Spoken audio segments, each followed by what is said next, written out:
حضرت ہود علیہ السلام کی امت جو قوم عاد کہلاتی تھی وہ اللہ تعالیٰ کے عذاب سے ہلاک ہو گئی، اور اس میں باقی بچے ہوئے لوگ پھر آباد ہوئے اور ان کی اولاد بڑھتی گئی۔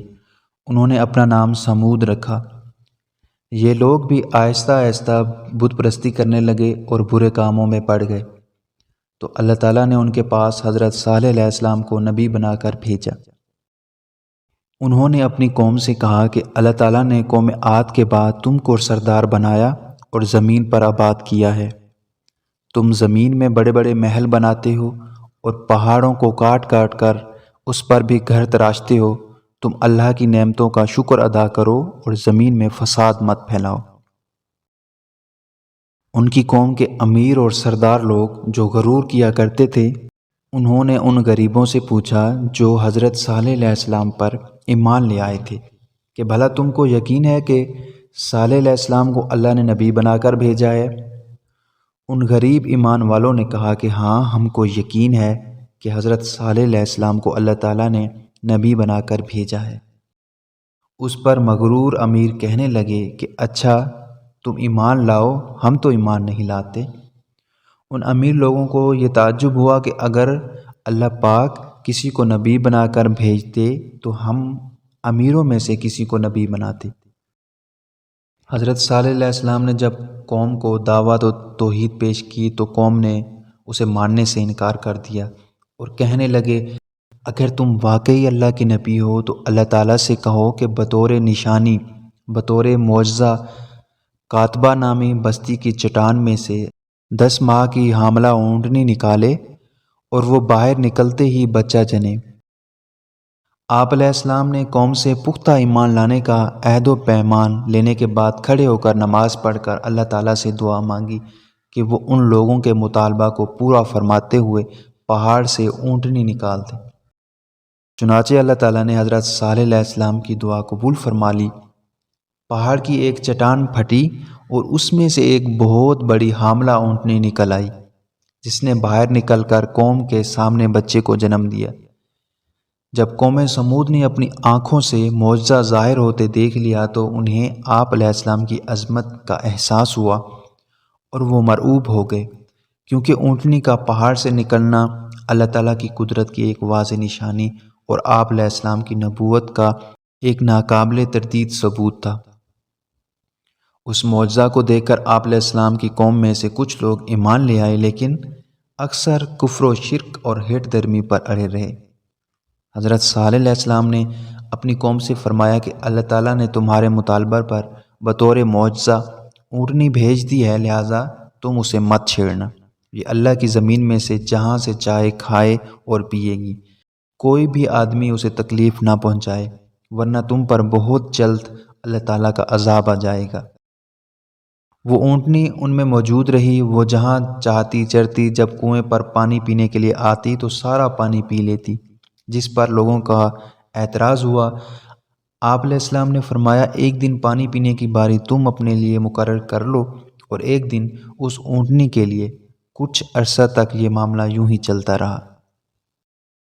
اب تو ان کی قوم کے لوگ اور بھی پریشان ہوئے۔ حضرت صالح علیہ السلام نے اپنی قوم سے کہا کہ دیکھو، اس اونٹنی کے لیے باری مقرر کر لو، ایک روز تمہارے جانور چشمے سے پانی پئیں گے اور ایک روز یہ اونٹنی پیے گی، لیکن دیکھو اس کی بری نیت سے ہاتھ نہ لگانا۔ کچھ روز تک تو وہ اونٹنی کو حیرت سے دیکھتے رہے۔ ان کی قوم کے چند لوگوں نے مشورہ کر کے اونٹنی کو مار ڈالا۔ حضرت صالح علیہ السلام کو اس کی خبر ہوئی تو آپ کو بہت رنج ہوا اور انہوں نے اپنی قوم سے کہا کہ میں نے تم کو منع کیا تھا کہ اس اونٹنی کو تکلیف مت دینا، ورنہ تم پر جلد اللہ کا عذاب آئے گا، مگر تم نے نہ مانا۔ اب تم لوگ اپنے گھروں میں 3 روز اور مزے کر لو، اس کے بعد اللہ کا عذاب آئے گا جو تم سب کو ختم کر دے گا۔ حضرت صالح علیہ السلام نے اونٹنی کو مردہ حالت میں دیکھ کر اپنی قوم سے مخاطب ہو کر کہا کہ اب تمہیں 3 دن کی مہلت ہے، تم اپنے انجام کا انتظار کرو۔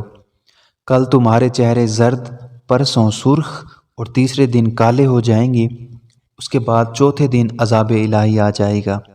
حضرت صالح علیہ السلام کی پیش گوئی کے مطابق دوسرے دن ہی عذاب الہی کی علامات ظاہر ہونے لگیں اور لوگوں کو اپنے بارے میں فکر ہونے لگی۔ انہوں نے حضرت صالح علیہ السلام سے عذاب کو ٹالنے کی صورت دریافت کی اور اونٹنی کے بچہ کو بھی تلاش کیا مگر وہ نہ ملا۔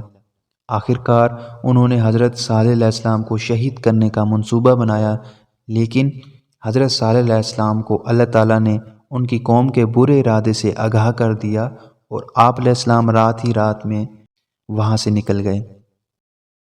جب قوم سمود نے حضرت صالح علیہ السلام کو ملنے والے معجزہ کی ناقدری کی اور اونٹنی کو ہلاک کر دیا تو اللہ تعالیٰ نے حضرت صالح علیہ السلام کی پیش گوئی کے مطابق قوم سمود پر اپنا عذاب نازل فرمایا۔ انہوں نے اونٹنی کو بدھ کے دن قتل کیا تھا۔ وہ جمعرات، جمعہ اور ہفتہ کے دن زندہ رہے۔ اتوار کے دن صبح کے وقت اللہ تعالیٰ نے ان پر آسمان کی طرف سے ہیبت ناک چیخ مسلط کر دی۔ زمین میں زلزلہ برپا کیا جس سے تمام کفار کے جسموں پر کپ کپی طاری ہو گئی۔ وہ اپنے گھروں میں جیسے بیٹھے تھے ویسے ہی بیٹھے بیٹھے بے جان جسموں میں تبدیل ہو گئے۔ صرف وہ لوگ زندہ بچے جو حضرت صالح علیہ السلام کی تعلیمات کے مطابق اللہ تعالیٰ پر ایمان لے آئے تھے۔ قرآن میں اللہ تعالیٰ فرماتے ہیں کہ پھر دیکھو میرا عذاب اور میرا ڈرانا کیسا تھا۔ بلا شبہ ہم نے ان پر ایک ہولناک چیخ بھیجی، پس وہ باڑ بنانے والے کی روندی ہوئی گھاس پھونس کی طرح بھس ہو کر رہ گئے۔ حضرت صالح علیہ السلام نے اپنی قوم کی تباہی و بربادی پر نہایت غم و حسرت کا اظہار فرمایا۔ قوم کی ہلاکت کے بعد حضرت صالح علیہ السلام واپس ہجر علاقے میں آئے اور ایمان لانے والے 4000 افراد کو لے کر فلسطین تشریف لے گئے اور اپنی وفات تک وہیں مقیم رہے۔ احادیث مبارکہ ہے کہ رسول اللہ صلی اللہ علیہ وسلم جب مقام ہجر حضرت صالح علیہ السلام کی قوم کی بستی کے پاس سے گزرے تو فرمایا، معجزات کا مطالبہ نہ کیا کرو۔ صالح علیہ السلام کی قوم نے بھی یہ مطالبہ کیا تھا تو وہ اونٹنی کی صورت میں ظاہر ہو گیا۔ وہ اونٹنی اسی راستے سے پانی پینے آئی تھی اور اسی راستے سے واپس جاتی تھی۔ جب انہوں نے اپنے رب کا حکم نہ مانتے ہوئے سرکشی کی اور اس کی کونچیں کاٹ دیں۔ ایک دن اونٹنی پانی پیتی تھی اور دوسرے دن وہ اس کا دودھ پیتے تھے۔ انہوں نے جب اونٹنی کو ہلاک کر دیا تو ان پر ایسی چیخ کا عذاب آیا جس سے وہ تمام لوگ ہلاک ہو گئے۔ صرف ایک آدمی بچا جو اس وقت حرم کی سرزمین میں تھا۔ صحابہ نے عرض کیا، وہ کون آدمی تھا؟ آپ نے فرمایا، وہ ابو رغال تھا۔ جب وہ حدود حرم سے نکلا تو وہ بھی اسی عذاب کی لپیٹ میں آ گیا تھا جو اس قوم پر آیا تھا۔ آپ صلی اللہ علیہ وسلم جب قوم سمود کی بستی کے پاس سے گزرے تو فرمایا، عذاب یافتہ بستیوں میں نہ جایا کرو۔ اگر انتہائی مجبوری کے تحت جانا پڑے تو روتے ہوئے، اللہ سے ڈرتے ہوئے جاؤ، کہیں تم پر بھی ویسا عذاب نہ آ جائے جو ان پر آیا تھا۔ اس کے بعد آپ صلی اللہ علیہ وسلم اپنی